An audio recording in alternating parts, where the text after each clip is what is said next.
Welcome to This Explainer.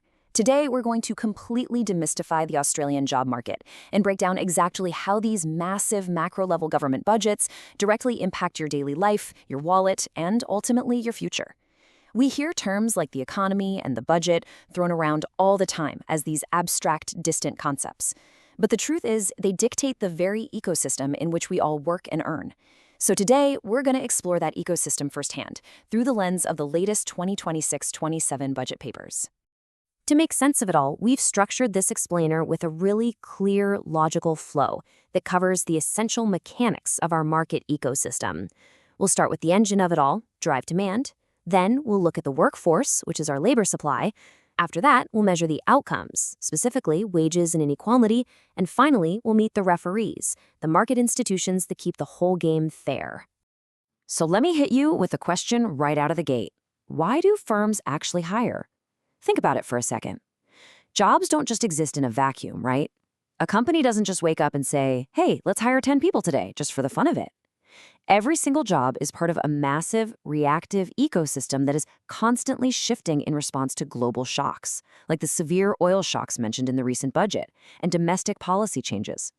To truly understand your own job, you've got to understand the broader forces creating it. Okay, let's dive into this. We are starting with the first pillar of our ecosystem, the buyers of labor, otherwise known as the employers. This brings us to a critical concept in economics called derived demand. It basically means labor isn't wanted for its own sake. The demand for your labor is derived entirely from the demand for the final goods and services that you help produce. Let's use a relatable analogy. Think of your favorite local cafe. That cafe only hires a barista because you and I want to buy coffee. If the demand for coffee vanishes, the demand for baristas vanishes right along with it. Labor demand always follows product demand. Let's walk step by step through how a change in this demand actually plays out in the real world. Say the demand for a specific product shoots up. The demand curve for the skilled workers who make that product is going to shift to the right. But here's the catch. In the short term, the supply of those skilled workers is fixed because, well, skills take time to acquire. So at the old wage, we suddenly have a shortage of workers. Firms are now competing for a limited pool of talent, which puts upward pressure on remuneration and wages. The end result? Both the equilibrium wage and the total employment level for those workers rise. When demand grows against a fixed supply, workers win. Moving right along, let's shift our focus to the other side of the equation, the sellers in our ecosystem. This is the workforce, our labor supply. We need to look at what actually influences who enters the job market.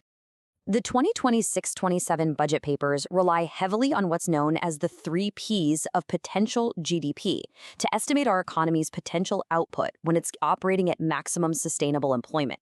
Basically, our economic ceiling depends on our population, so how many people we have, our participation, how many of those people are actually in the labor force, and our productivity, how much output those workers are generating. 67%. That is a massive number.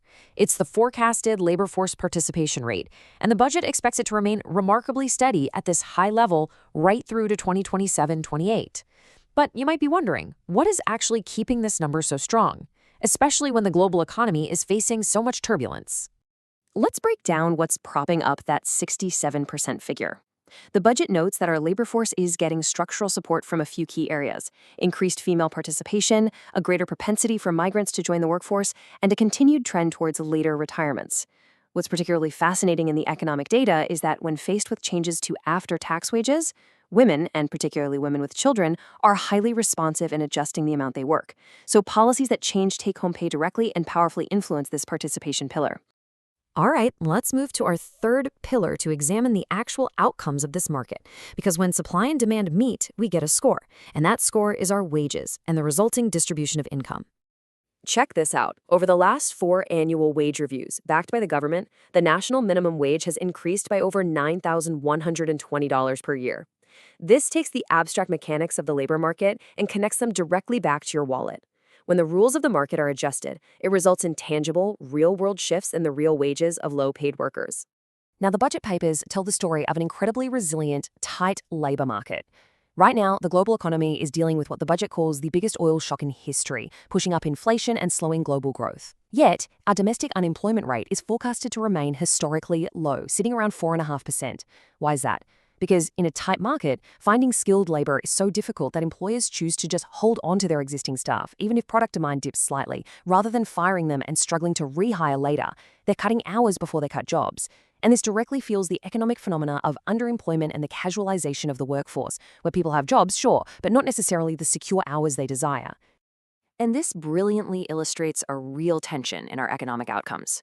While employment overall is strong, we really have to look at inequality, which the budget documents divide into two distinct concepts: wealth inequality and income inequality. Wealth inequality is the gap in the value of the assets you hold, like housing. And as we know, house prices have completely decoupled from incomes, rising over 400% since 1999. Income inequality, on the other hand, is the gap in the flow of your daily earnings. These two compound each other. High wealth inequality leaves poorer households vulnerable, while high income inequality reduces consumption because money is kept away from lower income earners who are actually much more likely to go out and spend it. So, to address this, the budget outlines a few structural market interventions. To tackle income inequality, there's a new $250 working Australians tax offset, going to 13.3 million workers. To tackle wealth inequality, the budget outlines prospective reforms to negative gearing and the capital gains tax discount. The stated goal of these prospective reforms is to rebalance a tax system that has historically favored assets over labor.